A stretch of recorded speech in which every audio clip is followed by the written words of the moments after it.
Live. Live. It's alive. I'm going to tall again. Oh. How's that?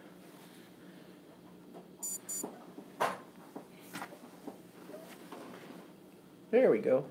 All hooked in. Live chat. Okay. Anybody on here yet? Nope. No. Nobody yet? Yeah. Well, it may take a minute. Got two. Oh.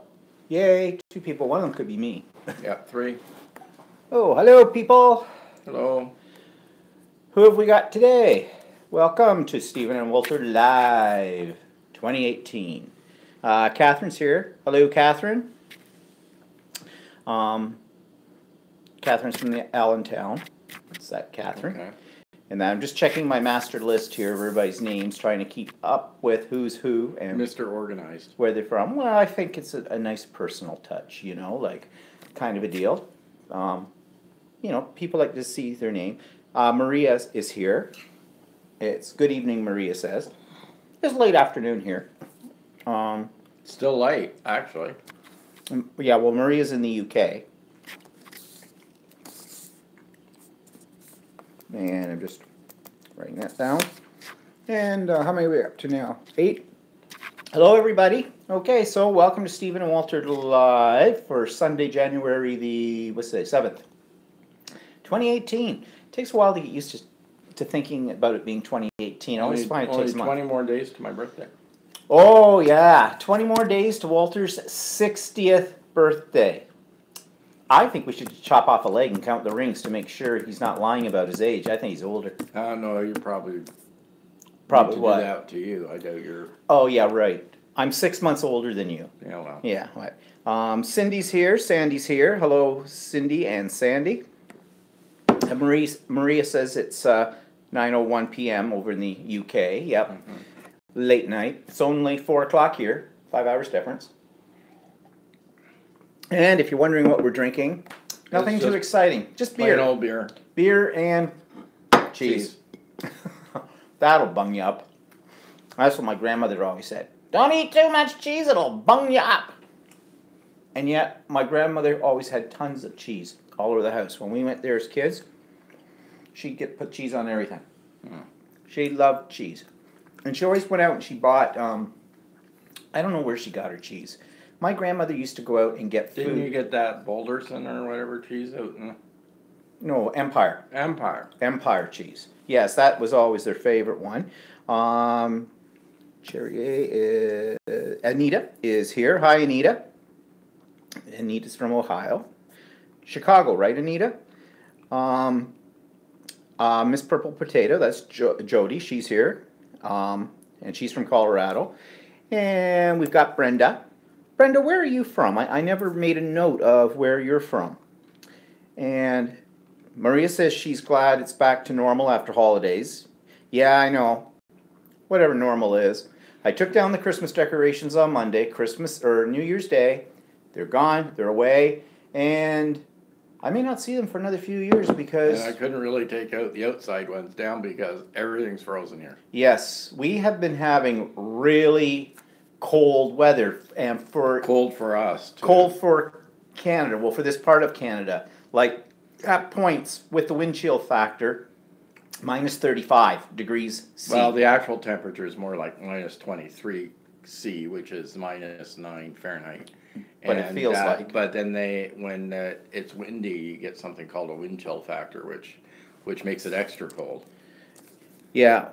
I don't know how the homeless people are doing it on the streets of Toronto and everywhere else because the Toronto government, city government, is not being very cooperative for them. They have shelters for them, but some of them choose not to go to the shelters because they say that they feel threatened.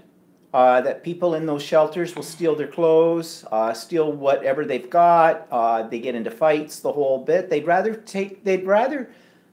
and this is kind of sad, they'd rather take their chances with the weather and sleep on a grate with old sleeping bags, whatever they can find and whatnot, rather than go into one of these shelters. And the city government, the Toronto government, won't open up the armories, the military places where, basically they're sitting there, they're not doing anything with them because the armories just house old military equipment. It's nothing new, I don't think, in that. And they won't open them up because they're controlled by the federal government, and the federal government charges the provincial government to open them up, which in my way of thinking is stupid.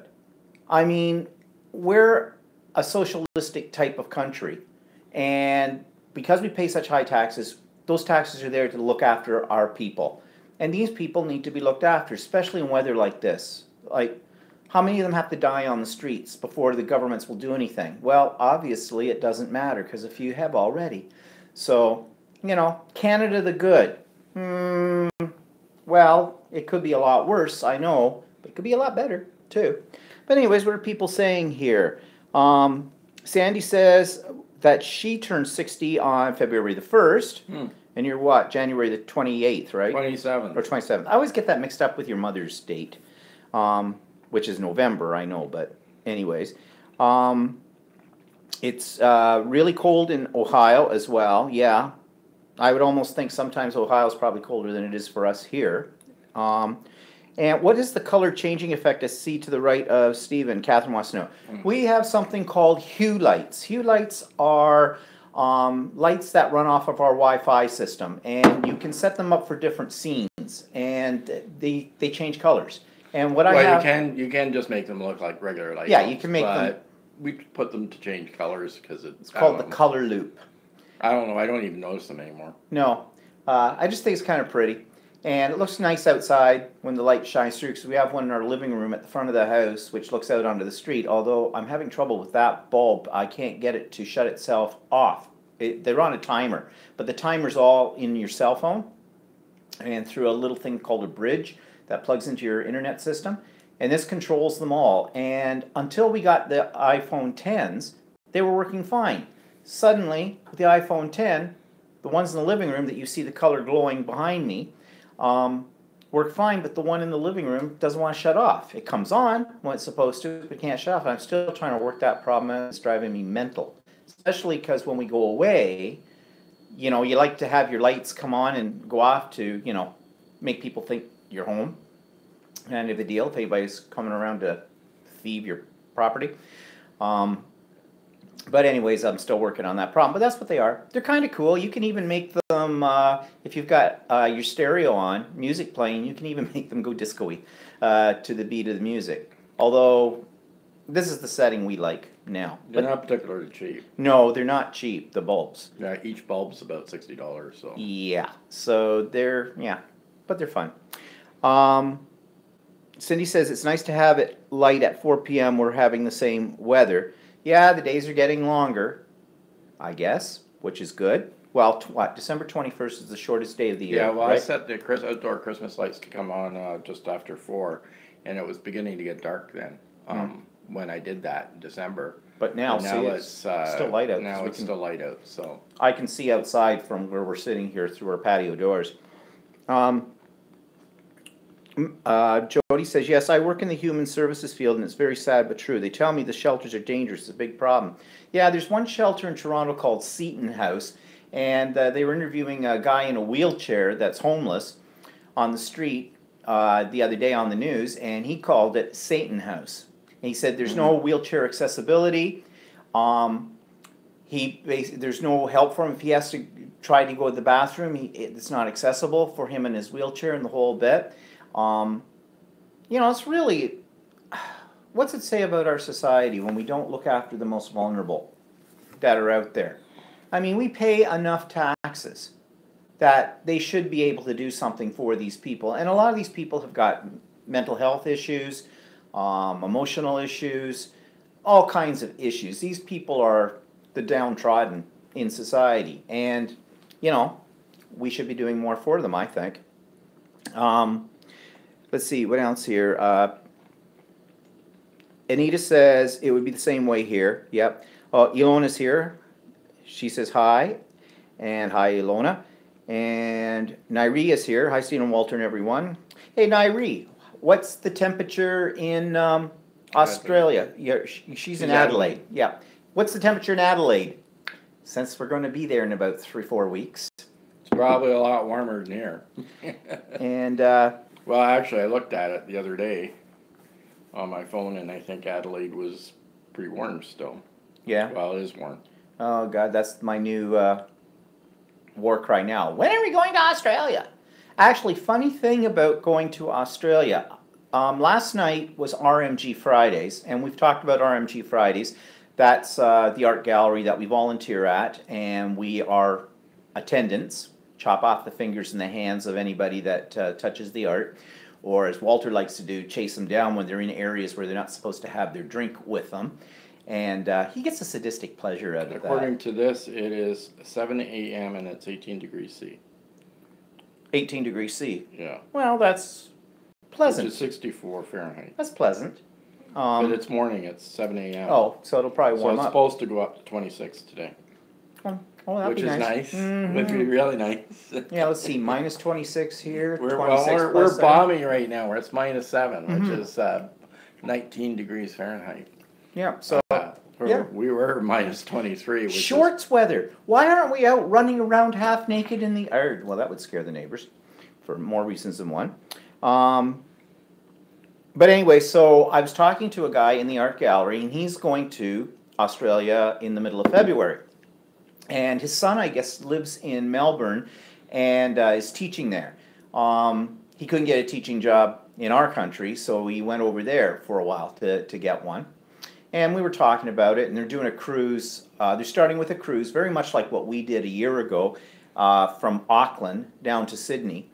But then they're going to Melbourne, and they're spending time there. And I think they're going to be gone, he said, about 7 weeks. We're going to be gone about 5. And so he's asking me all kinds of things about New Zealand and things like that. I think he was a little bit cheap, though, because, you know, you go on, we've been on a lot of cruises. I mean, how many have we been on? 10, 11?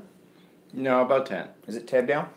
And there's always a group of people on these cruises that do not want to take the excursions that the cruise line provide. Now, you don't get those for nothing. You have to pay for them. And they can be quite pricey. And they can be very pricey, actually, some of them. But a lot of people think that they would rather arrange their own tours with a local company or something, or a local individual, and because they're going to see much more and it's going to be a lot cheaper and all this kind of stuff, and they don't have to be on like a bus or something like that. It's A bus with a large group of people, which I don't really mind because I think it's kind of variety if you got that. And so we've always booked the tours on the cruise ships and through the cruise ship. And in actual fact, it does have its benefits that you can get that they're more of a guaranteed service. Plus, sometimes weather affects the cruise, and you don't always. They sometimes alter which ports you end up going to, or something like that, or skip a port, or something like that. So if you've prearranged or prepaid a tour in an area on the, you know, that they end up skipping a port, then you could actually lose your deposit or your or what you've paid for a tour, right? Whereas if you do a ship tour, everything and is they guaranteed. skip a port, then they refund your tour to you. In fact, on one cruise, which went to from London down to France and Spain and Portugal and that kind of thing, we didn't really realize that We've had forgotten that there was a time change between England and France. And so we had an excursion booked, and we didn't reset our watches. So we thought we had lots of time to catch this trip, and then all of a sudden I realized, we're out by an hour. And we actually just missed the tour going out.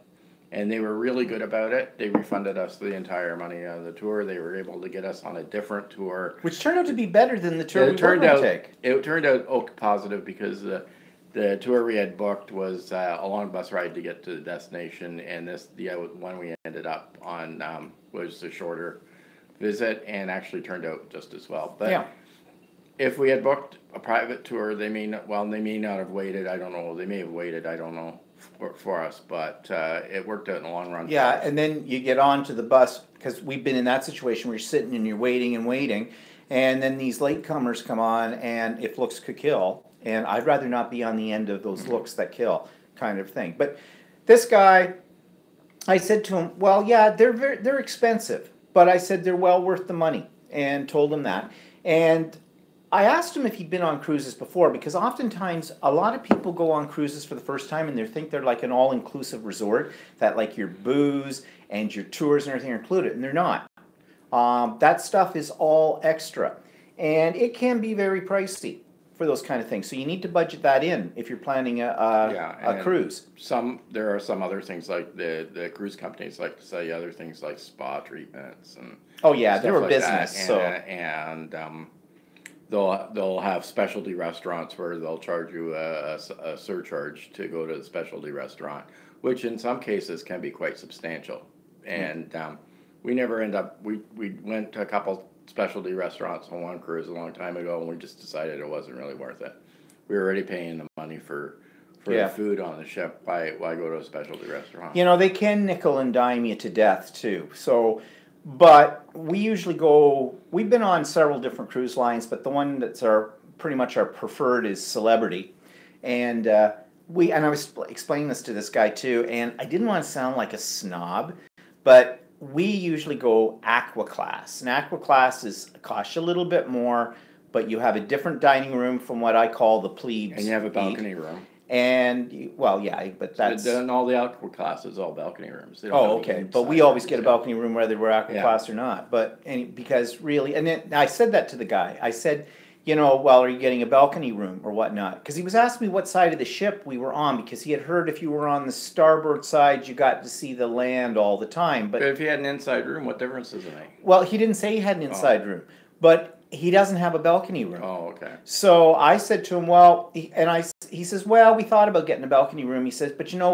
we don't spend much time in the cabin. Well, I said, we don't either. But what's really nice is when you come off a day of an excursion, we would order a bottle of wine and sit out there and have some little hors d'oeuvres. Like we'd go up to the buffet kind of a thing and get some cheese, some crackers, things like that, and sit on the balcony and drink our wine and watch, you know, the landscape go by or whatever. We don't really like being stuck in public areas all the time. No, I don't like sitting around a pool. That doesn't thrill me. And yeah, I'd rather do. I know. I've been on 10 cruises and I've yet to go on a ship pool yet. Yeah, this is the war cry every time. The reason we haven't been in the pool is me. You can go. I don't care. Yeah, I know, but then I feel weird about going. So. Yeah, right. I do not take off my clothes in public. Okay, and I don't like water, particularly. I'm not a fan of water. Oil. What's that? Oil and water don't mix. Yeah, right. I can swim. I don't have a fear of water. It's not something, pools, that kind of stuff doesn't throw me. Never has. And I'm not the kind of person, I'm on holiday, I can't lay around. That's why we've never... Well, I never go, no, we have a hot tub at home and I never... Well, you never go in it anymore. Well, I go in it occasionally, but I don't really like going in a pool, hot tub or something, because I clean the hot tub that we have, and I like the water's pristine usually, so... I can't imagine getting into... Oh, I wouldn't get into a hot tub on... oh my God, that's sludge. That's got a pile of other people that have gone into it. So. Mind you, on cruise ships, they drain them. Yeah, they do. Every night, they clean them the whole bit. I mean, it's not like you're getting into a cesspool, but it's just it's like, do you really want to bathe with somebody else that you don't know? I mean, maybe that's kinky, but no, I don't really want to do that either. But anyway, so I was telling this guy about this stuff and whatnot, and he also, I asked him, I said about the food in Australia, and I said, you know, in Sydney, we had a couple of meals that were pretty good. We didn't have anything that was horrible. No. But we have a tendency never to find the right places to eat when we're away. I don't know how that works out for us.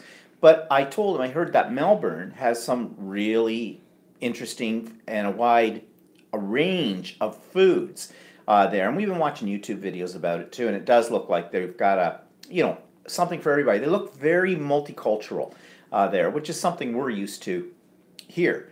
So he said, well, he didn't have to worry about that because, of course, his son would know where to go and stuff like that. So, yeah, of course he would. yeah, so anyways, that was a nice chat that we Yeah.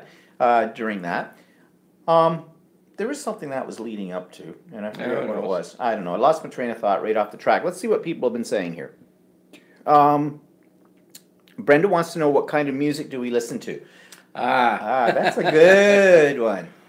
Mm. Well, Well, probably what most other people don't listen to. probably what most people at our age don't listen to. Yeah.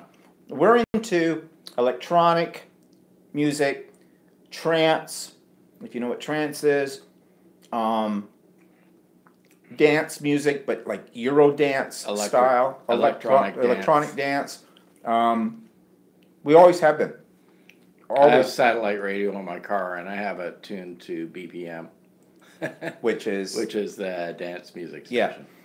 But it's not stuff that's necessarily mainstream. Like it's not the stuff you would hear on regular radio channels. It's like DJ stuff like DJ Tiesto, who's a Dutch guy, and he's very big into electronic stuff and whatnot.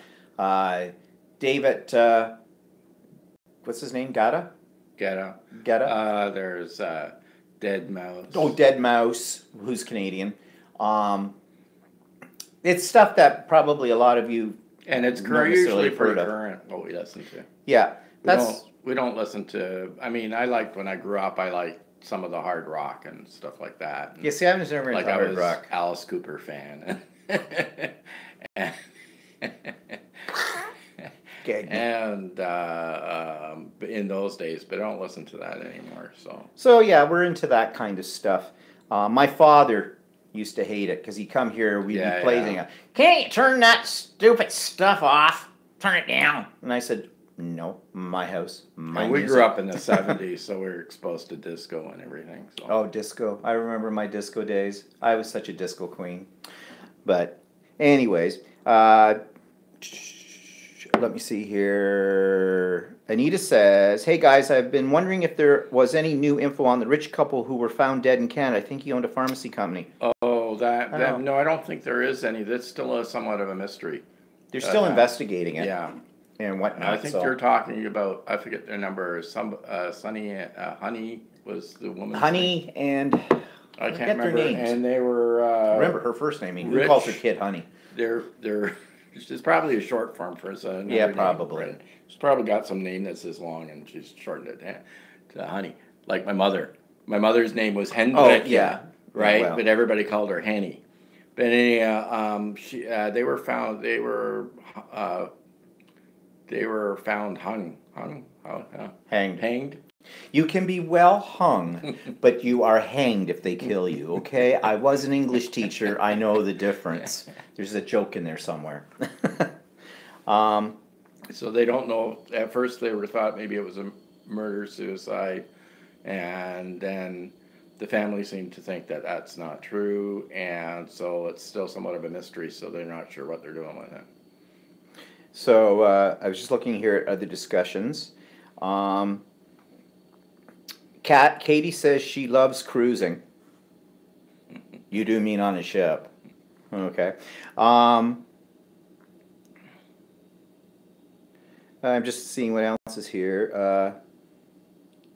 Marie says, I'm 48 and listen to some trance and Tiesto and Bass Hunter. Oh, right on, Marie. Maria. Ilona likes Alice. Mm-hmm. And Cindy says, I hate it, disco. Say it isn't so. Oh, love the disco. And Anita says, my son is into that music. He makes it and does some sound engineering in it as well. One type of music we are definitely not into is rap. Oh, I hate rap. I hate rap and I hate hip-hop. Oh, and I can pretty much say all of it. I don't think there's any... Although, strange enough, now when I say that, I wouldn't buy his albums, but I sometimes kind of like Eminem. Yeah, when he mixes it with some music. Yeah, he mixes music, but he sort of tells a story, and he doesn't talk like into that rap slang that they usually use, and you don't understand what they're saying. I guess it's a cultured taste. I don't know.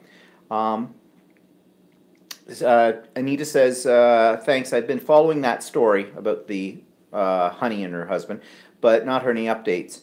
Um, Actually, we haven't really had any updates either. It seems like when there's a big news story, we hear it for a few days or weeks, and then all of a sudden it just It disappears. dies on it. Brendan says, would love to see you dance to disco. Ah, not going to happen. Though we do But jive. we do jive. Well, actually, we dance. We haven't, when we were younger, we used to dance a lot. More. We don't so much anymore, but He likes the ballroom. yes, I love ballroom dancing. I took it in university, a little bit of it. I mean, not to the degree of, where you have the hair going and the hands are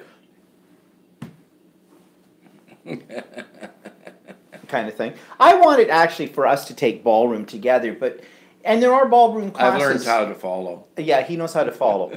I don't know how to follow, but I'm a strong lead, so that's okay. But there are courses you can take out here. General interest courses, ballroom. You have to bring a partner, kind of a thing. Don't know if they're ready to see us yet. Maybe. Be interesting what they would do. But I think it would be just a hoot to take one of those classes, and in the very last class, they probably do something like a little formal occasion, and they probably maybe suggest people dress up a little bit. I'd love to see him in one of those ball gowns, with the things that drape right. Daphne and the heels, and sitting there on. No, that's not going to happen. Actually, I wouldn't mind doing that myself, but I'm I too can't used to follow. my male clothes. Oh yeah. I think it would be funny. I think it'd be a real scream. The only time I've ever dressed up as a woman is at Halloween, and that hasn't happened very often. Yeah, right. No, I probably just look like somebody's Italian mother. Maria, Maria says I did a lot of dancing when I was young, ballroom, Latin, ballet, and took some semi-pro exams too. Okay, so you're a professional. Catherine says dancing wearing your polyester leisure suits. Oh my goodness! I No. enjoyed my polyester leisure suit. I had one in too. that. And my platform shoes. When I got my first job working in Toronto, I was 20 years old, and I had this this I don't know what color it was, sort of a really pale green 3-piece suit, and I had a pale green one too. 2-inch platform shoes that I went to the interview at. So great big wide lapels, great big wide ties. Oh yeah, when the ties started getting. And my suit was polyester too. Mm-hmm. Everything was polyester. Those shirts with the loud colors and the florals and the whole bit. I had a green suit, a pale blue suit, a brown suit. Leisure lounge Larry. Yeah, I know. It was like really bizarre. Yeah, I was thinking about. Of course, in the '80s, then I had Flock of Seagulls hairdo. I mean, I had it all. Like now it's gray, but I didn't have gray then. You had an afro, some say. Oh yeah, I had an afro when I was in university. Yeah, white man with an afro. Go figure. Well, it was the '70s. It was easy to look after. Actually, it was just after I met you. My dad had really wavy hair, and I had really thin, straight hair when I had hair on my head. Yeah, I don't remember what that looked like. And so shortly after I met him, I still had a full head of hair, and I always wanted wavy hair. So I went to a hairdresser, and I said, I want some waves of some body in my hair, and so, but the perm took too quick, and I ended up with curls, a lot of curls. And I never forget going into work the first day, and everybody just looked this much higher above my head. They didn't meet my eyes. They were looking above my head. They were trying not to laugh. I said, I know, I can hardly wait for it to grow out. Well, I went in for a body perm and came out Gorgeous George. And I had my motorcycle helmet on. I didn't have a motorcycle. This was in my last year of high school, grade 13. I had a moped. They used to call me Sleazy Rider. And I had a motorcycle helmet because you had to by law for this stupid thing. I went to my mother's hairdresser to get a body perm because I have straight hair. And the body perm took too well. And I came out and I wouldn't take off my motorcycle helmet. And I got home and my mother says, well, let's see how it turns. I said, I'm not taking off this motorcycle helmet for about 6 months. And I finally took it off and it just went, whoom. And yep, it was curly. There was no two ways about it. And of course, in those days, my hair was longer as well. So there was a lot of curl. But I had that all through university. And then when I graduated from my first degree, and when I went to teacher's college, I hated my graduation picture that I had taken when I graduated from my first degree, because I had the afro, I had glasses. They were like, my glasses were really thick in those days. They could start forest fires if the sun was too bright. And so I did a whole change. I got contact lenses, and I decided to get rid of the afro, and I got a real body perm, a proper one, and I had a totally different look. So I had new graduation photos taken that year, and then the 80s got started, and my hair was longer than it is now, but I started getting it streaked, and it looked like, if you know the group Flock of Seagulls, yeah, my hair was kind of like that. I actually had two hair dryers, two hair blowers, and a curling iron, and every morning I did my hair. It took me 20 minutes or more to do my hair to get it that way. And then the last time I had streaks put into it, they pulled too much of the hair through the little cap. Those were in the days used to do it through this stupid torture device they put on your head. It was like a bathing cap with holes in it, and they pulled strands of hair out through it, and then they colored it. I don't think they do that method anymore. I think they use foil. They use foils or something now. But they pulled out too many. I went platinum blonde. Completely platinum blonde. And then that was the summer we drove across Canada. I had just met Walter. And there's a picture of me in July on a mountain out in Banff or Whistler, someplace like that. No, it was Grouse Mountain in BC. In Vancouver, BC, yeah. Overlooking the city. And there's snow on the thing. I'm wearing a pair of shorts, and I've got a snowball in my hand, and that's all you can see because my head basically just melted right into the snow because of the color of my hair. Yeah. Those were the days. But anyways, Katie says, show us pictures. Oh, no. We'd have to dig them up. They're old 35 millimeter. They're on slides, actually. Oh, actually, they are on slides. They're on slides. That's how old that is.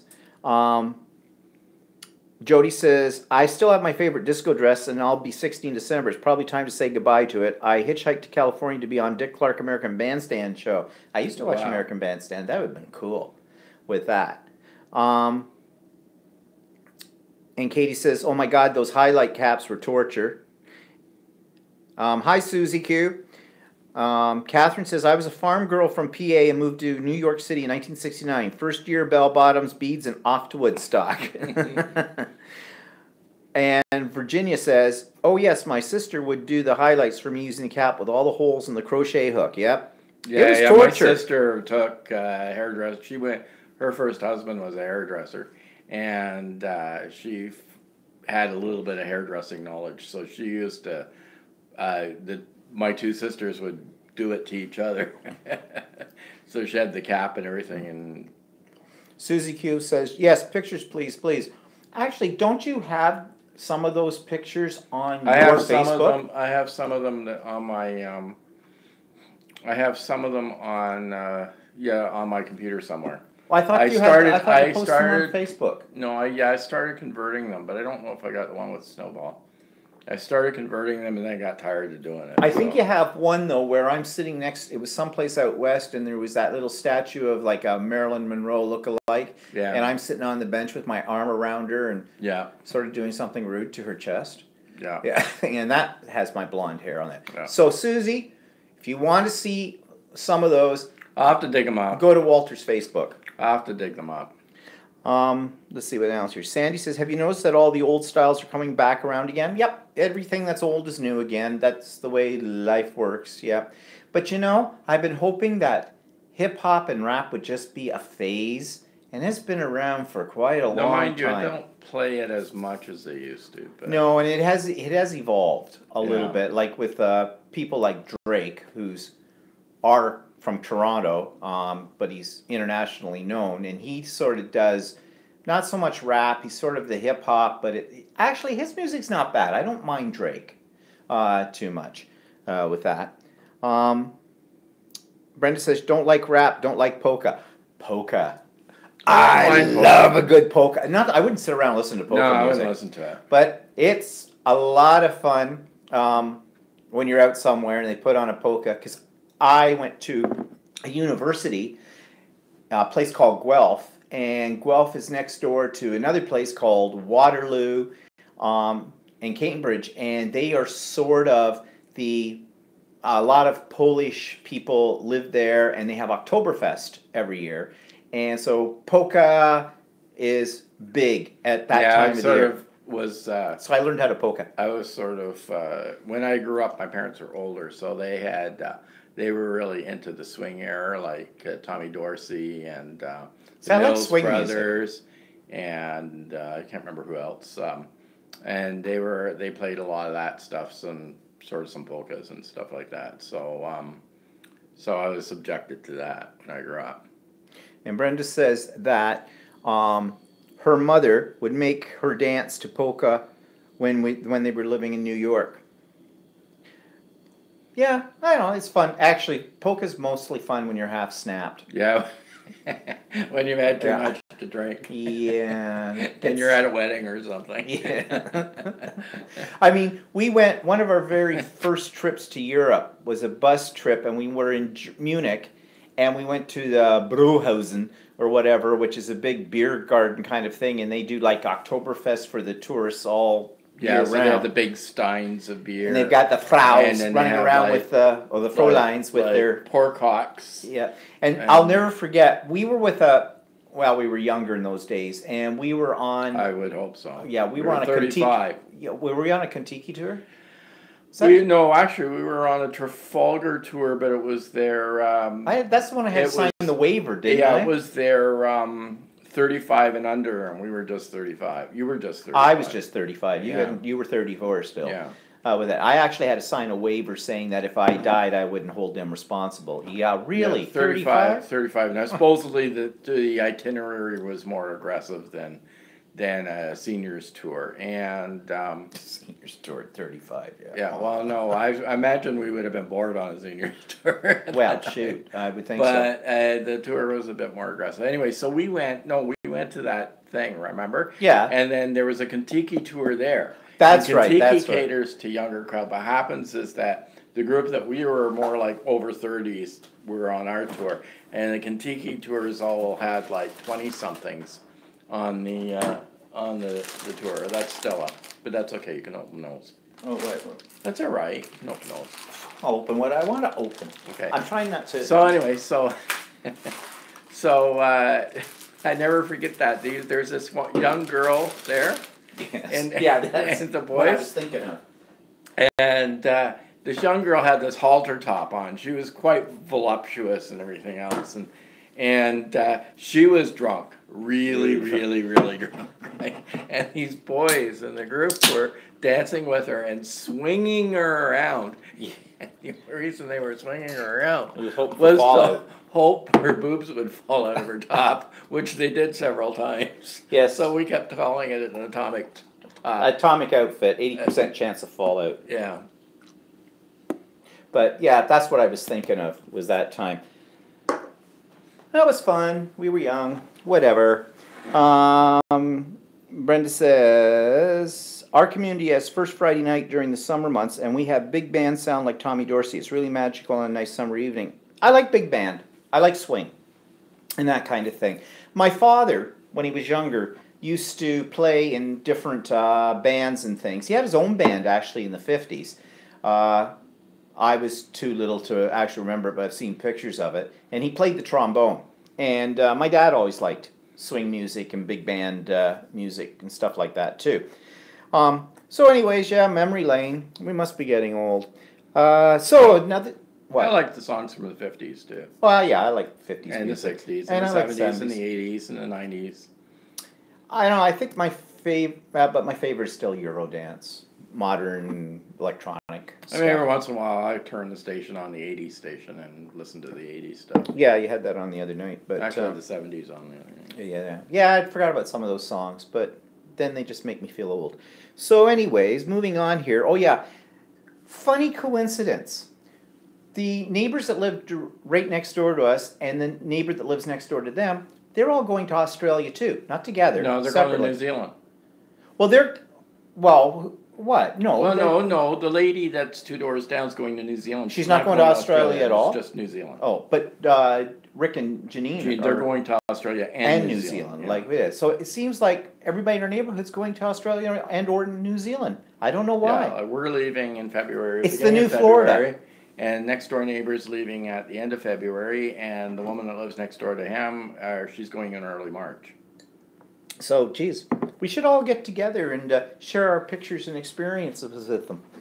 Considering that we've lived in this subdivision for 23 years, and we've never socialized with the neighbors, well, except to say hi. Well, actually, Janine and Rick are only been here a couple of years. Well, they've only been here a couple of years, and Mary, or no, sorry, Kathy is been here. She might have been here 10 years. I don't know. I don't know if it's been that long. Brenda says you may have started a trend. Maybe. I don't know. It seemed like everybody I was talking to in the summer we were all going to Italy, so maybe everybody in the winter is going to Australia. That's why I said it's the new Florida. Well, who wants to go down to the States? Given. Well, maybe also because, I don't know, maybe because the jets are more long range these days because you can get down there faster than you used to be able to. The world is shrinking, I guess. But anyways, enough about Australia. You'll get lots of that when we're there. And when we're in Australia, we will try to do a Stephen and Walter live, but it's going to depend on our connections as to the internet and things like that. And we have found when we were in Australia last year that their internet connection is not what we're used to. No. But it may also depend on where you are. A lot of the hotels seem to throttle your connection. Like they'll give you, they say you have free Wi-Fi, but you get 100 megs of data. Like, wow. So. But I will be posting some videos anyways, whether they're live or they're like not live, but I'll put them up. Because I did do that when we went to Australia last year as well. In fact, they're all on my channel there. I think I made a playlist of the Australian stuff that's there. Yeah, but when we got to Australia, when we got to Sydney that time last year, you weren't able to post your videos when we were there. You were able to post them on the cruise ship. Yeah. You had unlimited on the cruise ship, but I had a problem with that. That's right, did. So yeah, well, we'll see. Yeah, so we might be kind of sporadic when we do yes. that. Oh, I do plan to get a SIM chip. My phone is unlocked, so I plan to get a SIM chip, and maybe go for a big, see how much a big amount of gigabytes will cost me, and maybe you can do some of it through the phone. Maybe, we'll see. We'll see. It'll be an experiment. So, anyways, so what other little things have we up this week? Oh, Walter's been busy sorting out the 22,000 barrel of mixed colored perler beads that I ordered. And I'm finished. And he's finished. And tomorrow on my vlog, you will see what 22,000 perler beads looks like sorted. Actually, I found a couple more upstairs. Oh, I don't doubt. So I guess we got to use them now. So, and when I say we, I've already done some things with them. You should try. See what you can make. Oh, I don't know. You're like your mother. And she's dead. But anyways, other things I've been discovering, and I'm going to talk about this in more detail tomorrow on my vlog and show you some things. I'm majorly into quilting. I have just fallen in love with that. I am actually making a sampler quilt right now. I worked on it yesterday and worked on it today. It's a small one. It takes 25 blocks, but the blocks are all different styles, and they call it a sampler one because, well, we went last Saturday. I did a search on the internet to see if there were any quilting stores in the area. Well, there are. I was surprised. So we trucked off to one called Ultimate Sewing, and oh my God, they had great selection of material, quilting material, and other stuff, and they couldn't be nicer in the store. I mean, here I am, a man. A lot of craft stores give you, as like scrapbooking stores, give you attitude when you walk in. Oh, are you looking for something for your wife? No, he's not interested. Like that. And at some point, and sometimes I get a little bit PO'd with them when I go in and go, no, I'm a scrapbooker, card maker, paper crafter, art journalist. So I kind of figured for sure Yeah. that you'd get attitude going into a But sewing no. store, but no, they Absolutely. were really like all over you and Oh. helpful and. She showed me because I mentioned to her that I just got started in this, and that I had a serger, I had a sewing machine, but I had been watching a lot of videos about quilting, and I wanted to try it, so I've tried a few little pieces, and you know, I wanted to work my way up to making an actual quilt. And I said I was trying to do some binding on the side of it and miter the corners. And she says, "Oh, that's easy. I'll just show you." Yeah, so I'm working on some placemats right here. She took me over to her sewing machine, and actually I was doing the same thing she was, but she gave me some tips that, oh, okay, that makes sense. They couldn't be more helpful. And another lady that was in the store there, that I guess she worked for them or whatever, she was working. They had about 3 employees working in that store. It wasn't a huge store, but they had a lot of stock. Yeah. Oh, they had some beautiful material. material. They had a ton of sewing machines that they had for sale too. Yeah. So. And so she gave me a lot of tips right there, and then they run classes. And so I guess this Saturday coming, they're having an open house, and they're going to have all their classes. And she said, you know, they've got beginner classes and that. And I want to take a beginner class as well. I want to learn more. Actually, they've got serger classes too, and I want to take a serger class. And she said that those classes probably wouldn't start until April anyways, and I thought, great, because can't take them in February or in the first part of March because we'll be away. And another lady told me, she says, oh, we're having our first retreat in a place about an hour and a half away from us. They're having it, and a 3-day retreat. And I said, well, I don't think I'm up to that. I said, I think I'd be kind of shy about, you know, walking in there because I really don't know what I'm doing and I'm learning. She says, no, she says, you shouldn't even feel that way. She says, we have lots of beginners go to the retreats and things, and she says, quilters are the friendliest people in the world. They will all help you out and the whole bit. Well, I believe her, because those ladies in the store were extremely friendly and helpful. So it impressed me. I think I dropped about $140 there on material. And then we went to another store, and they didn't have quite as nice a selection of materials, but they had classes too. And I bought some rulers, quilting rulers, at this particular store, and while I was checking out, I noticed on a rack she had this bundle. It had material in it, and it had this booklet, and this booklet was showing you some basics about making blocks, you know, like log cabin and whatever other names they have for the different ones. And I said to her, I pulled it off, and I said to her, you know, I said, I'm just starting. Is this something for a beginner? And she says, oh yeah. She says, that's a really great book. She says, it takes you through everything. And she says, I'm doing classes with this as well in the spring or whatever. And I said, oh, okay. But I said, if I didn't take the class, would I be able to figure this out from the book? She says, oh yeah. So I bought it. It was like $77. Came with all the material. And actually, she was right. It's an excellent book. So tomorrow on my blog, I will be showing what I'm working on. This takes 25 blocks to make the quilt. As I said, it's a small quilt. And I've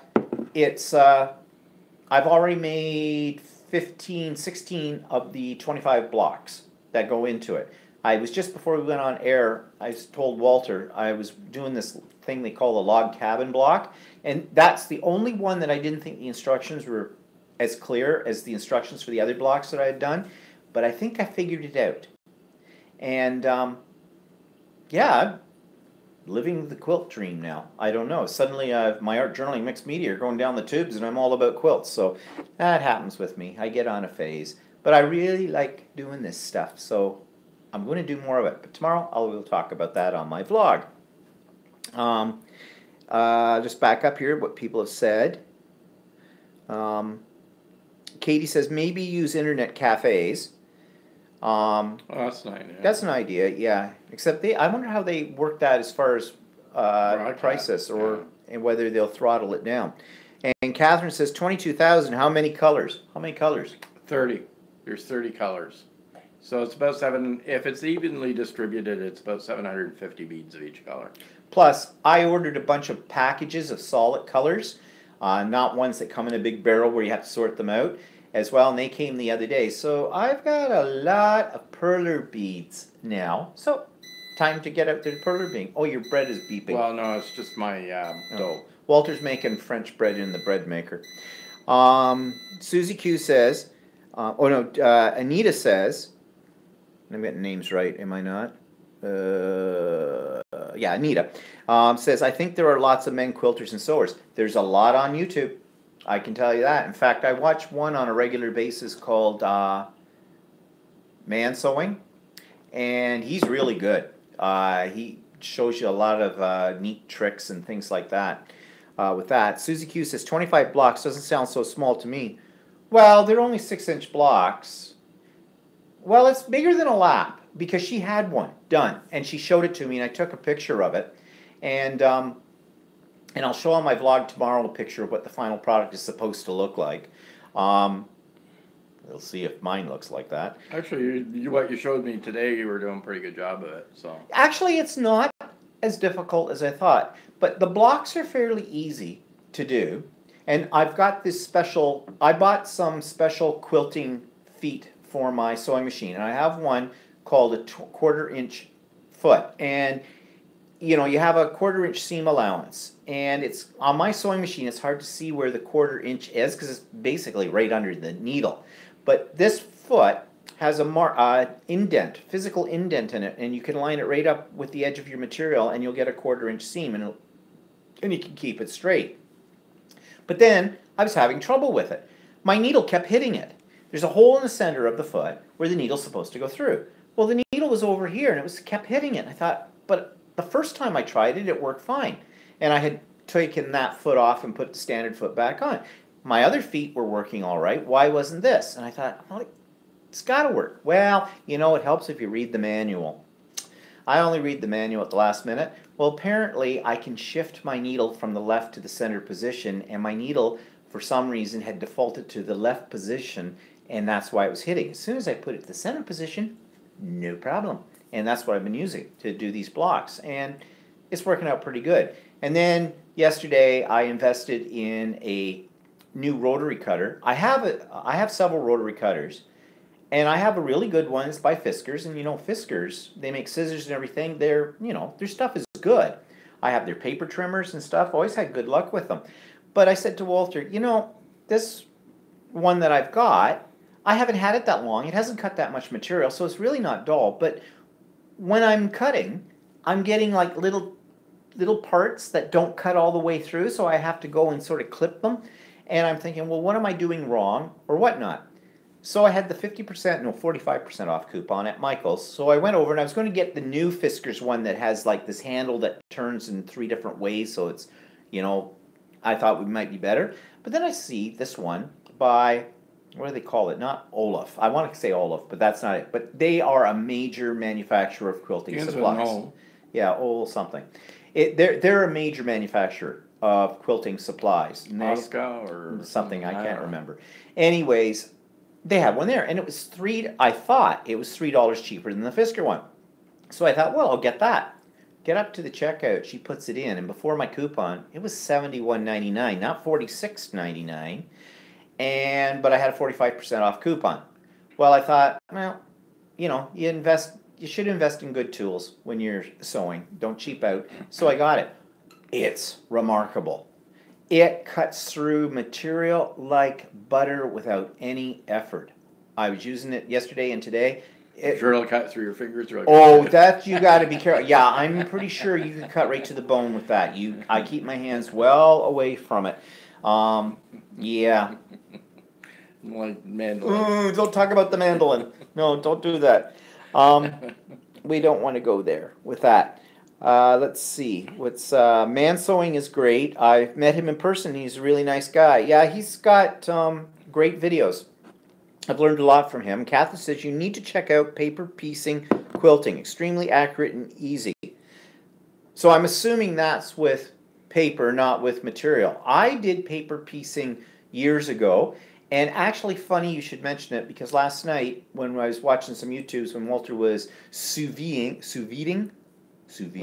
din-dins, I always take notes about things. It generates ideas. And one of the things was, why not apply some quilting principles to paper crafts to create backgrounds for scrapbooking or art journaling? Now, this is not a new idea. I remember years ago when I first got into scrapbooking, that was something, I think I've got some books about it. But I thought I might revisit that as well. Catherine says you need a fabric dedicated fabric scissors and rotary cutter. Yep, I know that. I know that your scissors, if you're using them for fabric and then you cut paper with them, that will dull them. The same with a rotary cutter. I know that, and mine are strictly, I do not use them for anything but fabric. I just don't know. I think it might be the blade on the Fiskars. You know, it sounds to me like you might have run over something and dented the blade or something. No, I didn't run over anything. No. Yeah, nothing with it, because I was very careful with it because of what those suckers cost. But I really like this one that I got, so that's great. What brand was that again? Okay, what brand was that again? All right, people, talk amongst yourselves. You'll have to check because you can't remember the name. And it began with an O. It was a short.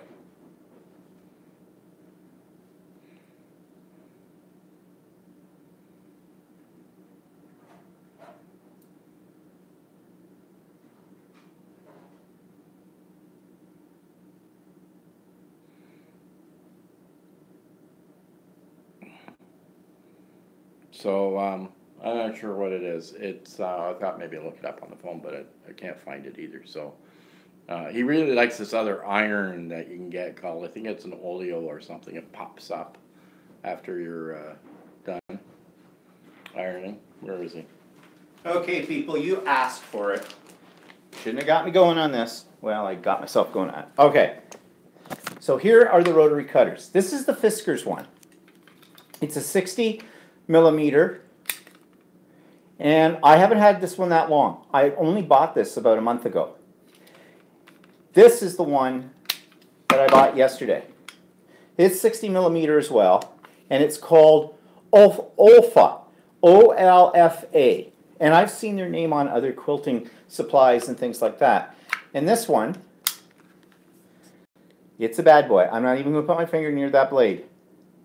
But it cuts through material and layers of material, because today I was getting really good at putting like 3 strips of material down to cut out what I needed when I needed, like all that, and just one pass right through. This one I had more trouble with. It leaves little nicks, like where the material is still separate, is still caught by one thread, 2 threads. So I've had to go in and clip it. But they work really well. But this is the book that came with the material. And I don't know, Alex Anderson, I have no idea who she is. But you work your way through this book, and it shows you how to do all these basic, they call it a sampler quilt, because it's standard, blocks, like log cabin, 9-patch blocks, things like that. And the quilt bow that I'm making, that once you work your way through that, where's the picture? Where's the Isn't picture? that it? No, it says here. It's got a picture, and this is the quilt I'm making. Right there. Now, the material that was in the kit with this is not exactly the material that she has used in this. But they're designed by someone called K-A-F-F-E, and then it's a guy. Yeah, I forget his last name. Anyways, he's supposedly a designer of this kind of stuff, and the woman at this particular quilting store where I got this, she was like just excited about him. That was supposed to be so great. But anyways, so I'll give you. I'm going to do this in more detail tomorrow on my blog, but I'll give you a little sneak peek. Cheap bag ripped. This is what I've been. Okay, I can't get them out of my bag. All right, so we'll start with the first set of blocks I did. No, it was called the rail fence design. And I had to make 8 of these blocks, and it's in various materials. So this is what these look like. Just show you quickly. Very simple. They're just strips of material, sewed across, bingo. Then, I have them all clipped together here so I know which ones are which. Then there's the one that's called the 9-patch block. And again, it's just little squares, done like that. And then there's something called the 9-patch variation. And this one, I did these two today. It only takes 2 of these blocks. This one has little tiny blocks up here, 1.5 inches. And when I first got sewing these, cutting them out and sewing them together, I thought, these are never going to square up because you got a 1/4 inch allowance here on the seam. But they do. I was surprised. So, and then I didn't bring it up, but I will show it tomorrow because I've only done one, the log cabin. And I have to make 3 of those, I think. And then there's a couple of other designs as well into this. But I'm really impressed with myself that I'm actually able to do this. So I hope I don't blow it when I put it all together. I'm a little worried about the binding, but I think I know what to do about that. I bought a special ruler to help me with that too. But yeah, this quilting thing is becoming an expensive little hobby. But, more expensive than crafting? Yeah, pretty much. Yeah, because, well, you saw what I spent on material.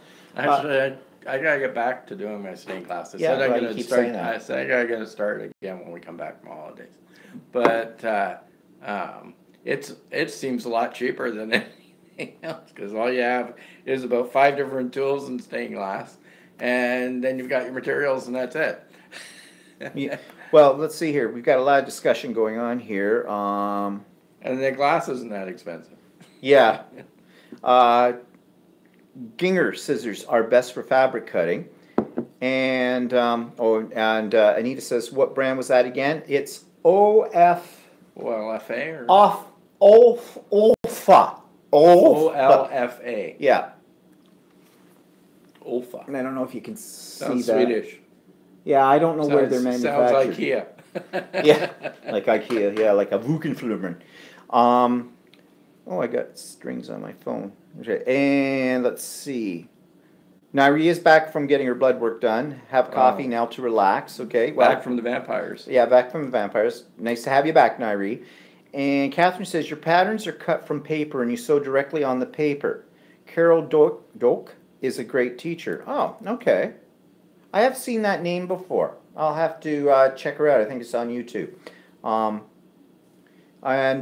Catherine says, by the way, I'm a quilter. Oh, yay. Then I know who to come to if I'm having some problems. And Virginia says, buy replacement rotary blades. Blades do not need to be periodically changed out in your cutter.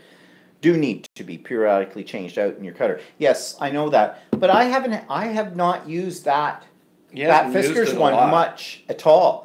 And I can't see that you have to change your rotary blade once a month. So. And actually, I had another Fiskars, a smaller one, a 45 millimeter, that I've had for years, and it's like I think I used it to cut paper at one time because it was definitely not for cutting material. Because when I bought that a long time ago before I had a sewing machine or anything, and so I went looking for replacement blades for it at Michael's. Yeah, and I did have a coupon.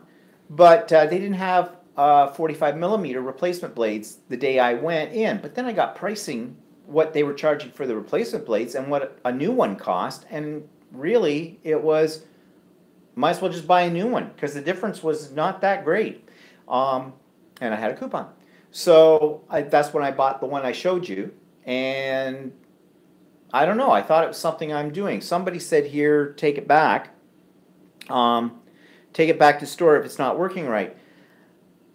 I'm still not sure, Ilona, whether it's not working right or it's me that's not working right. Although this other one, as I said to you, cuts through things like butter. So I don't know. Maybe I will.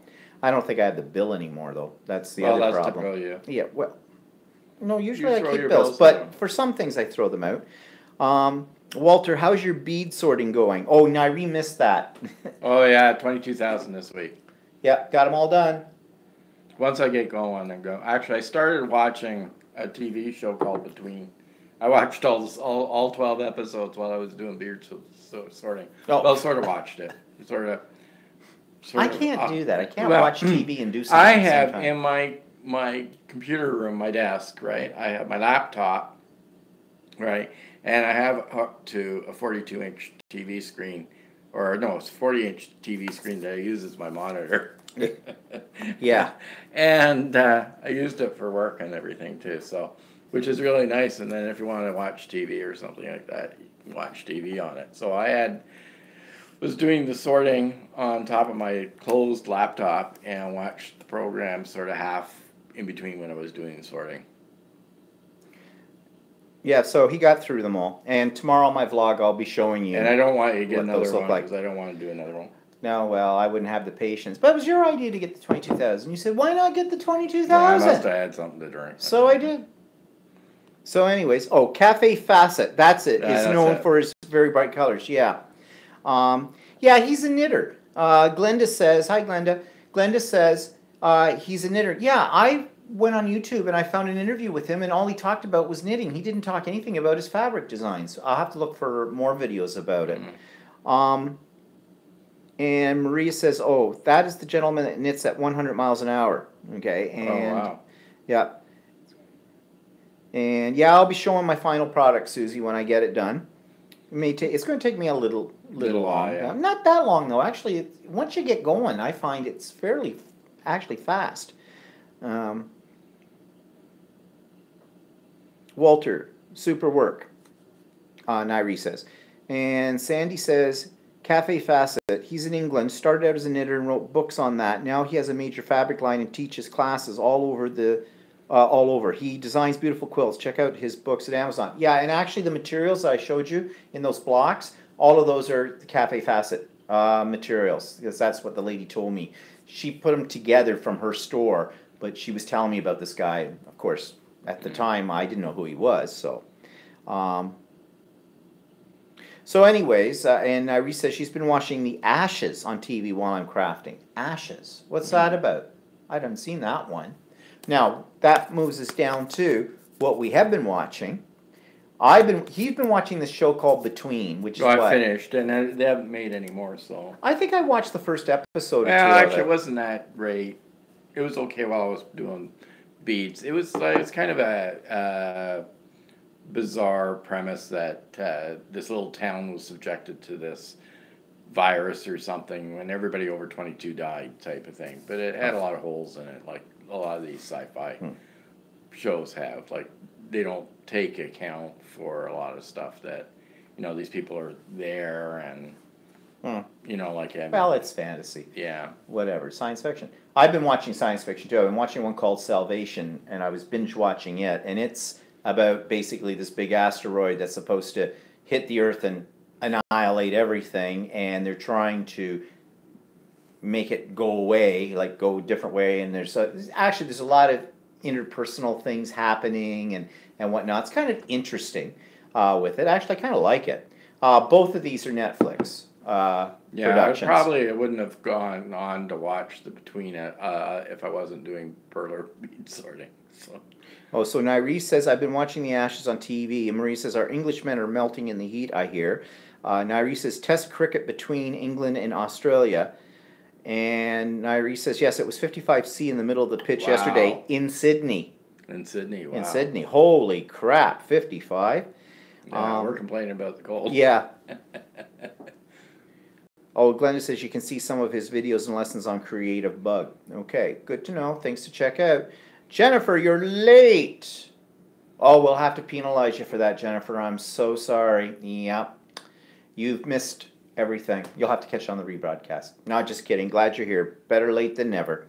And so anyways, that's what we've been watching. And on YouTube, I've been watching... someone recommended this to me on the vlog, and I'm sorry I can't remember who did, but it's called the Missouri Star Quilt Company.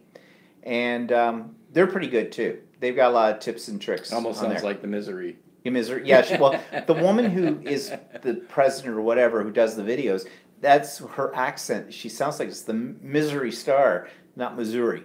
So anyways, and Jennifer is sorting perler beads. You've got me hooked on them. My recommendation is buy them in the packages of 1,000 that are all one color in each package. I think it'll save your sanity with that. And what am I reading? Okay, I started reading this book that's part of a series that I've been reading over the years. It's kind of a pulp kind of thing. I think you said that last week. Yeah. Andy McDermott. Yeah, Andy McDermott. Yeah, King Solomon Curse. But I've interrupted that because I had to get the book about Trump, Fire and Fury by Michael Wolff. And I've only started, when we were at the art gallery on Friday night, I just got it on Friday. I started to read it from my phone while patrolling, but I couldn't concentrate on reading that and slapping people's hands off the art. So I may have to go back and read the first chapter, but it sounds like it's going to be really interesting. And I guess Trump has put up a lot of stink about this book, fake book, fake news, fake life. I don't know. Everything's a fake to him with it. But I don't care if it's fake or not. It probably might be entertaining. It should be entertaining read. So, and what's cooking? Well, this week we still had turkey. So, what to do with turkey? So Walter turkey pot pie. Made a turkey pot pie. Turkey curry. Made turkey curry, and I made a turkey quiche. Thanks. Turkey salad sandwiches. Oh, and turkey salad sandwiches. Yeah. I think we're kind of sick of it. Yeah. But Walter also made something else. It's called ghee. And I made it last time. I know, but explain what ghee is. Ghee is clarified butter. I think we talked about this last time. Oh, a couple of times ago. I made it at Christmas time. Well, it's something you use when you make Indian butter. It's something you use when you make Indian food as well. Well, actually, it's just the oil component of the butter, so you can actually heat it very hot like an oil, not like butter, and it won't burn. So it's actually butter, but it won't burn. Yeah, so I'm just looking. I think we talked about that. Yeah, I guess we did. I was just looking here. Nairi says, do you have any quilting, sewing, papercraft shows near where you are? Not really.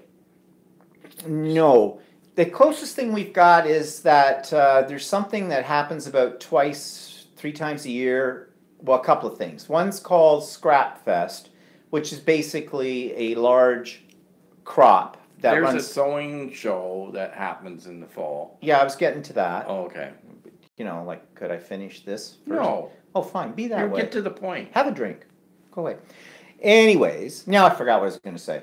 Thank you. Said crafting the Scrap Fest, which is a weekend crop, and they used to have one of their locations. They do them across Ontario.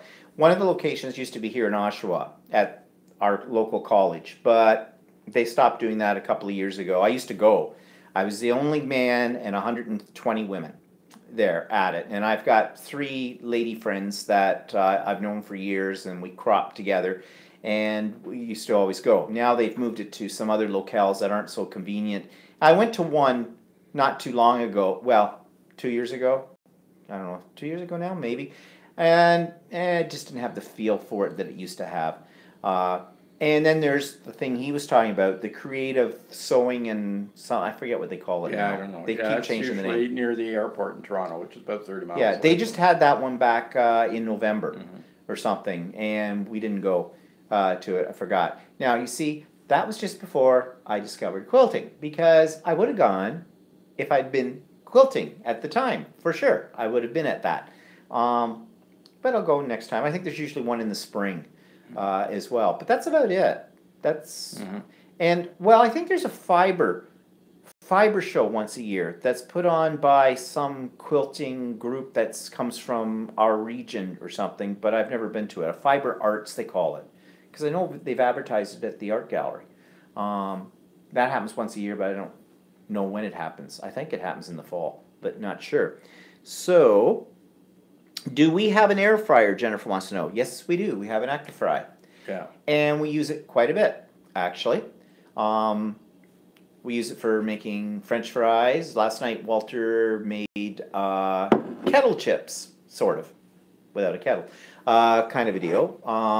I use Actually, we like it quite a bit. Yeah, we use it for a lot of things. We're gonna get one. We got it last Christmas, I believe, because I was over at my sister's and she got one and she liked it. So we sort of decided to go out and buy one. So and we used it for other things, like we've done it for stir fries in it. We've done rice. I do fried rice in it. We've done quite a few things in it. It makes French fries or chips or any kind of, no matter what way you cut your potatoes, it'll do it. Yeah. and it doesn't really use a lot of oil, so that's good. So No, it's pretty good. It's a good investment. I highly recommend them as well because there's a lot of things you can do in them. We have a lot of appliances in here, and I think I've mentioned that before that we have to store them all over the house because there's no room in the kitchen for them all. Oh, Dorothy's here. Hi, Stephen Walter. Sorry I'm late. Not a problem, Dorothy. Um, let's see what else we say every day. Jennifer says she uses hers almost every day, her active fry or her air fryer. Cindy's off. Night, Stephen Walter. Supper time. Have a great night. Bye, Cindy. We'll see you next week. And Jennifer says I fixed baked potatoes today. Um, in your active fry, we've never done baked potatoes. actually, we did baked potatoes in the Instapot. We do the baked potatoes in the Instapot. Yeah, they turn out really good. I didn't know you could do baked potatoes. I suppose you could. I guess, but they'd be they'd be crispy on the outside. I suppose. Yeah, I guess. Catherine says, now that you're interested in quilting, you'll find so much more. Oh yeah. Well, I like crafting. I like doing all kinds of things like that, maker things. I like to call myself now a creative maker. That's my new term. Because people often say, well, are you an artist? Are you a crafter? I don't really like the term crafter because crafter for a lot of people suggests, a glue bottle and sticking popsicle sticks together, especially amongst the people who are into fine art. They look down their nose at us. And I don't like to say I'm an artist because to me that means formal training and things like that. So I've decided I am now a creative maker. That's what I am. That's my term. So if people ask, I'm a creative maker. Yeah. And let's see. Now Reese says, checked out dates in Australia. They start in March. I thought you'd get to go while you were here. Oh, for quilting shows and that. Well, we'll be in Sydney from what? March 1st to the 8th. To the 8th. So we're in Sydney for a week. So I don't know if there's anything in Sydney around there. If there is, wouldn't mind. I'll take a look. And let's see. Jennifer says she made a quilt from Eleanor, not sure her last name, her book. She has a great tote bag pattern. Yes, I've done tote bags. I've done an apron. I'm now doing a quilt. I'm eventually going to work my way up to a ball gown for Walter. Yeah, because his old one's a little threadbare, and some platform shoes. Oh, Eleanor Burns is the name, she says. Now, Risa, Stitches and Crafts show on the March the 8th in Sydney. Yeah, that's the day we're leaving. That's the day we leave. Yeah. Yeah, we leave Sydney on March the 8th at, I don't know, probably early afternoon, and we arrive in Canada on March the 8th. 19 hours later. Yeah. At about 4 o'clock in the afternoon. Eleanor Burns. I'm just writing this down about this Eleanor Burns. Quilt in a day. Well, I don't think I can quilt in a day, but maybe. We'll see. So, let's see. Okay, so I had this idea. Okay? Actually, I'm going to present this idea in a slightly different form on my vlog tomorrow. But we have lots of regular people here that come every week, and that's great. And I keep my list of your names and what you go by on the chat and things like that and where you're from. But I was thinking that maybe it would be interesting to profile people on here. Now, what I mean by that is, if you're interested, you could send to me by email a little bio about yourself. Nothing major, nothing long or anything like that, where we could get to know you. So like your name, where you're from, what your interests and hobbies are, that kind of thing. What your likes and your dislikes are. Just a little, a little profile. Yeah, it's really only voluntary, only if you want that to happen. Yeah, I just thought what it would do is, we're sort of I feel like we're creating a community here because it's a lot of the same people that come on every week and support us on this and whatnot. And you know a lot about us because we tell you everything. even stuff we probably shouldn't tell you. And I thought, well, it might be nice to share. I know some of you share some information about yourselves during the chat, but just a little blurb if you want. And we'll talk. I'll only say nice things and only write things you want people to know and that kind of thing. So if you're interested, send me an email with, a little short little paragraph. It can be in point form, whatever, about who you are, where you're from, what your interests are, that kind of thing. And I'll kind of read it out on one of our live videos so other people can get to know you. I'm going to do something similar to this on my blog, but I've written 3 specific questions for it. I've structured it a little bit more, but here we do things a little bit more informally, so I thought that might be nice if you're interested. So what's my email address? Well, it's posted at the end of all my vlogs. I don't post it at the end of the live ones, but it's easy. It's my name, Stephen Bland. Stephen is with a V. Bland, flat, monotone, boring. That's my name. BLAND at simpatico.ca. Simpatico is SYMPATICO.ca. Now, if I remember after this broadcast, after the live today, I'll put that information in the little comment box below the video for you. But if you're interested, whatever, we'll see. It's just, a way of getting to know everybody a little bit more, because we are sort of creating a social environment here, I think. At least I feel that we are.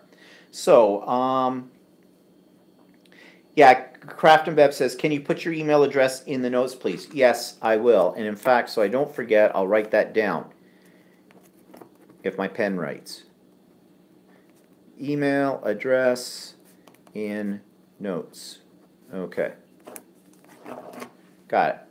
Nairi says it's a nice idea. And sounds intriguing, says Katie. Yeah, it's not to send anybody out or anything like that or make anybody feel uncomfortable. It'd just be nice to know a little bit about people, I think. So anyways, what's pissing Walter off this week? I don't know. After all this discussion, it's hard to go into this. Well, you were talking about financial institutions. Yeah, financial institutions. Well, in Canada anyway. So in Canada, we have about 5 or 6 major banks. Maybe more, I can't remember. So, and they're all across the country. They're these big banks, right? And we have a very, I think Canadians are fairly technology oriented in that we have a good money transfer system called Interac. It's developed in Canada, and it allows you to do, internet banking and taking money out of cash machines and stuff like that. So when I transfer money, I can transfer money to anybody using this Interac system from my I do electronic banking. I can transfer money to anyone in Canada through email or whatever and just send them an Interac email, and they get the money right away. As soon as they get the email, like I'll send money to somebody and then they'll get it right away. It's transferred right away from my bank account to them, right? When I go buy something on my credit card, immediately it shows up on my credit card. If I use Interac a lot, which I use was a debit a lot. When I go to the store and I buy something, it immediately gets taken out of my bank account, right? But the one thing that really bugs me is that when I go to pay my credit card, which is the same bank as the one I'm using, and it's on the same system and everything else, I pay my credit card, I pay the amount down, it takes 2 or 3 days for it to process at the same bank. So that really annoys me. Why can they take money out of my account right away and everything else, and they can take money right away out of my account when I pay the credit card, but the actual credit doesn't show up on the credit card till about 3 or 4 days after. And that's a ploy. They make whatever interest and whatever. stuff on that. That's why and when he does it, and it's a different bank, and they're all connected anyway, it gets taken immediately out of his account at his bank, and if it goes to pay my credit card, then it takes almost a week for it to occur. Yeah. And that I find is super annoying. And that's just greed, because there's no reason why it should take that long. Yeah. What reason do they have for that? I mean, I can send money from my bank account to somebody else, and they get it immediately. But if I go to pay a credit card, it takes 2 or 3 days to process. Yeah, and so some of the comments here about that, Katie says, well, that's a pisser, and not surprising though. And Maria says it's the same for everything.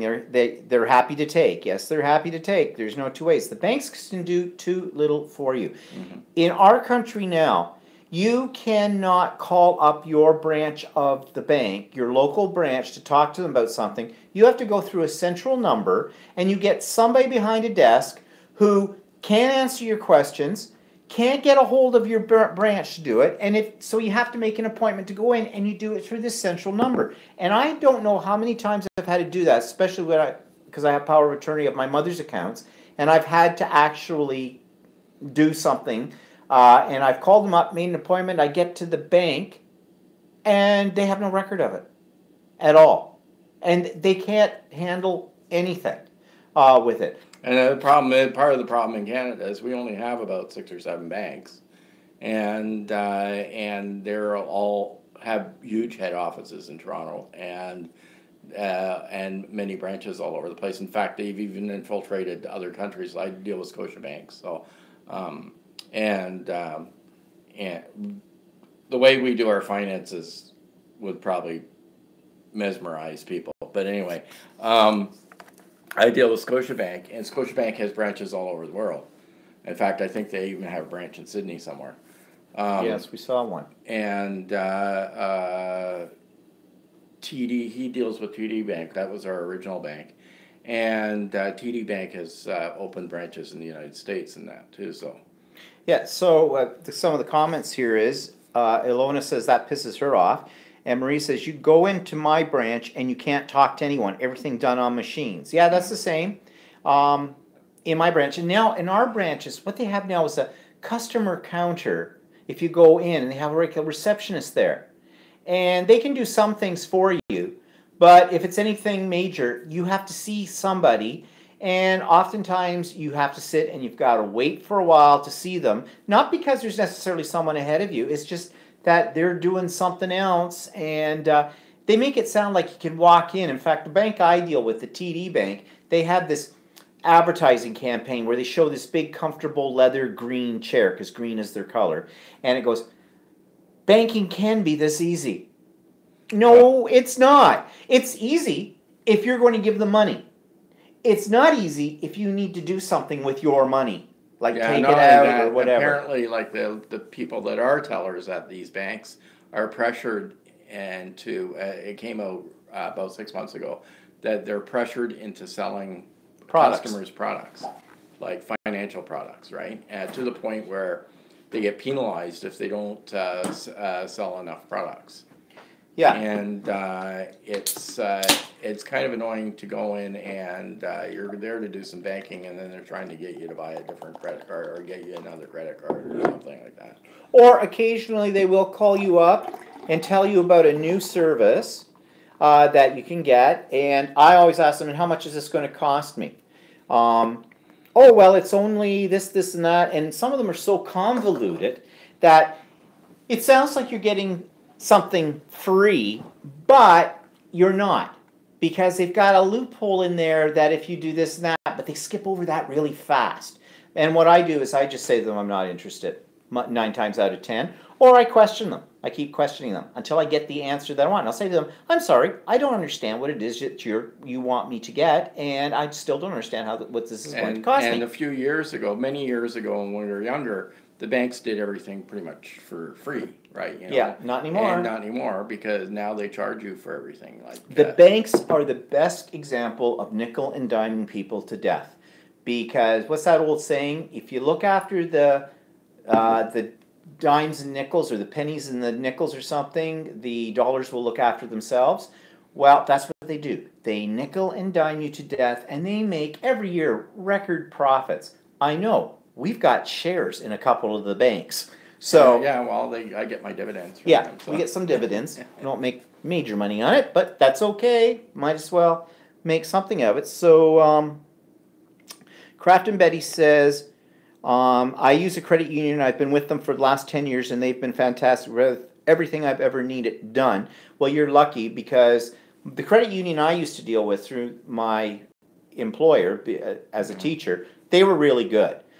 Too, but they were kind of awkward. They didn't have electronic banking. If I wanted to take money out of my account, I had to go in, sit down with somebody, and they'd write me a check. Literally write me a check off my account for the money I wanted.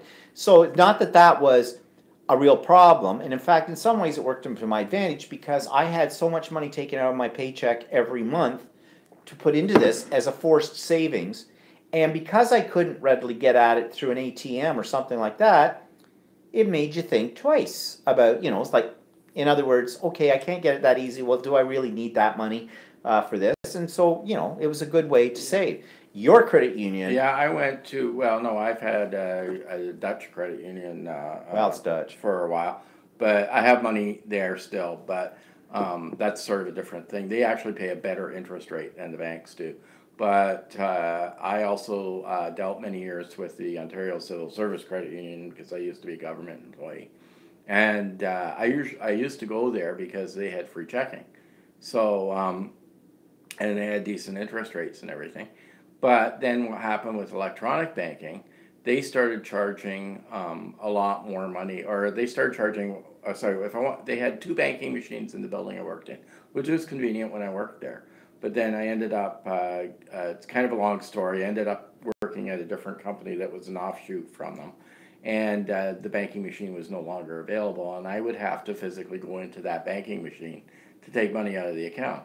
If I wanted to I could take money out at a different bank, but then there would be $1.50 charge for each transaction. So it ended up going from having zero money that I was paying every month to lots of money because every time I took money out of the account, I got nailed a transaction fee. So I ended up moving to a regular bank, and I do have to pay a service fee every month to deal with a bank of about $12. But in the meantime, I have much more services with this bank than I did with the credit union. Well, Jennifer says she worked in banking for over 20 years and has changed so much, and his sister did too. And she has said the same thing. There's none of that. Sure, you go in, if you have to actually see a teller in the bank, there'll be friendly smiles and chuckles. How's your day going? Isn't this weather lovely? Cold? Any trips planned? Yeah, well, my sister... And they're real chatty. But no, I don't want to chat. I want to get in, get out. Thank you. I was having this discussion with my sister last month, and she has since retired, but she said, yeah, they've let go a lot of people that had a lot of knowledge or that worked for the company, and hired people that don't have any knowledge, and they're just ladder climbers. They just want to get to the top of their job, and they're not interested in learning anything about the bank. So a lot of them don't have any knowledge about how things work.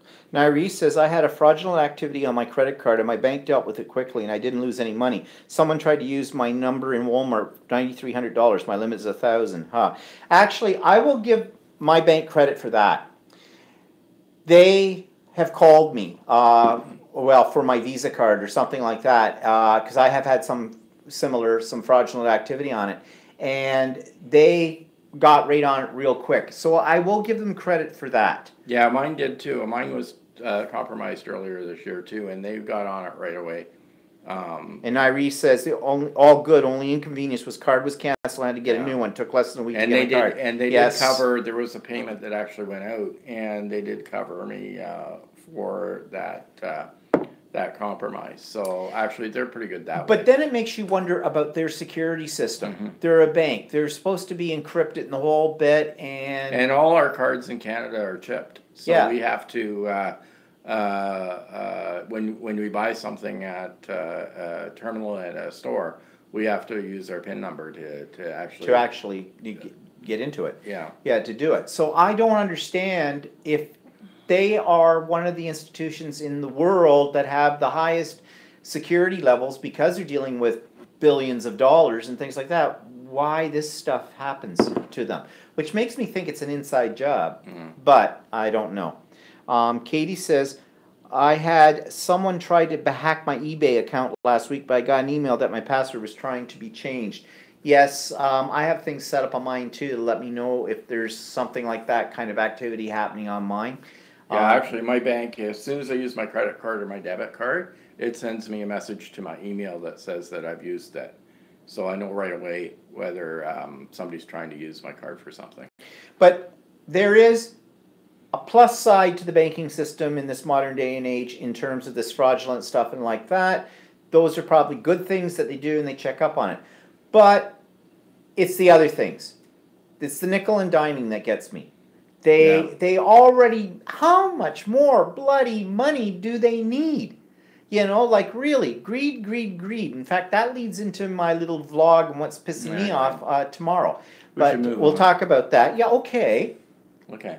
Drop right in there. You just like you rattled on for days here about who cares. Everybody knows what internet debit cards are. But okay, no, actually, no, they don't have it in the States. That's only Canada only has that. Okay, any Americans out there can care to tell us if you can? Do you have debit card? No, they do have debit now, but it's harder for them because all their banks are independent. Okay, whatever. All right. So, anyways, last thing. What's coming up? Not a heck of a lot. I think we're going shopping on Tuesday because the housekeeper comes and we clear out when she comes. And I'm out of something that's vitally important to my life that I only buy once a year or once every year and a half. And there's only about 2 places in our, not even in our area, that I can get it. And that's Aramis. Aramis is my cologne. It's by Estee Lauder. I've been wearing it for 30 years and I love it. And I buy it in the biggest bottle you can possibly get it in, which I think is 120 mils or something. And it costs about $120 for a bottle of it. But it lasts me about a year and a half. Well, I'm low. So we have to go to Holt Renfrew to get it. Well, that means either downtown Toronto or out to the far end of Toronto to a huge, huge shopping mall called Yorkdale, which has been there for 50 years, 60 years maybe, but it's just mega, mega mall. And major parking problem. Major, yeah, any time of the year. So that's where we're headed on Tuesday. So I can get my cologne. And plus, they have an espresso store there, and one of our coffee makers is espresso, and we're getting low on some things. So we'll probably go there and get that too. Anyways, excitement, really? Not. Okay, so just see if there's any last minute comments here. Banks look after the shareholders, not us little folks, that's for sure. That's okay, I'm a shareholder. Yeah, I'm a shareholder too. We had £16,000 taken out of our account. How does that happen when we only get $750? Yeah, really. And when I owe money to my daughter, Craft and Betty says, or my son, they have different banks than me, but yet I can use my bank system and just transfer money right away into their accounts. Yeah, and that's because Craft and Bev lives, well, she's in the States. Yeah. So she can do that. Yeah, okay. And she says it's free of charge for me to do it. Yeah. And Susie no, that's actually $1 for us to do that. Yeah, it is $1 for us too. Well, no, it depends on your bank account. I think you get 1 or 2 transactions. I get each 2 month. free transactions a month. And Susie Q's off. Good night, everyone. Have a great week. You too, Susie Q.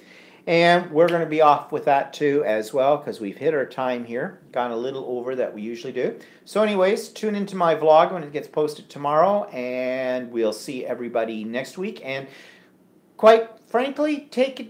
I'll put my email address into the comments box after this broadcast is done. And please, send me a short little blurb about who you are and what you like and things like that. And so we can talk about it on a future live and that. And get to know everybody a little better. Okay? So, everybody, have a great night. And we'll see you all next week. Bye-bye. Say goodbye, Walter. Bye.